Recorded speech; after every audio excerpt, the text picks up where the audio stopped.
Garuda Express, an international courier service.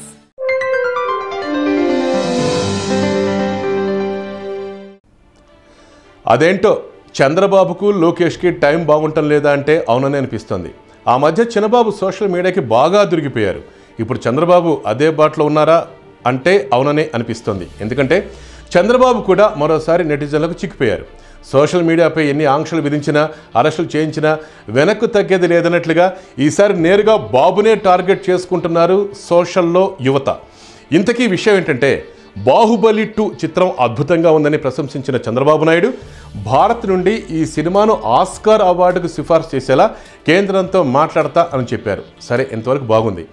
ఈ వ్యాఖ్యలపై social మీడియాలో పలువురు ఆయనపై విమర్శలు వర్షం కురిపిస్తున్నారు. ఆస్కార్ అనేది యావత్ ప్రపంచ సినీ రంగ నిపుణుల కలే అయినప్పటికీ మన మోదీ గారితో ఓ మాట చెప్పించేస్తే ఆస్కార్ అవార్డుల కమిటీ పాటించేసి బాహుబలి 2కి అవార్డును ప్రకటించేస్తుందా అంటూ వ్యంగ్య బాణాలు ఎక్కుపెట్టారు.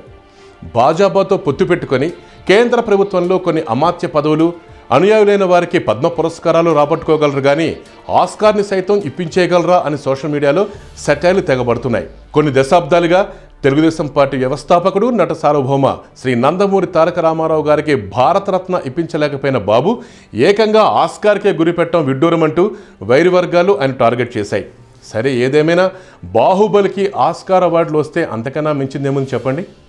హాయ్ యోయో వ్యూవర్స్, సబ్స్క్రైబ్ చేసేటప్పుడు అక్కడ ఉండే గంట సింబల్ ను ప్రెస్ చేయడం మర్చిపోవద్దు.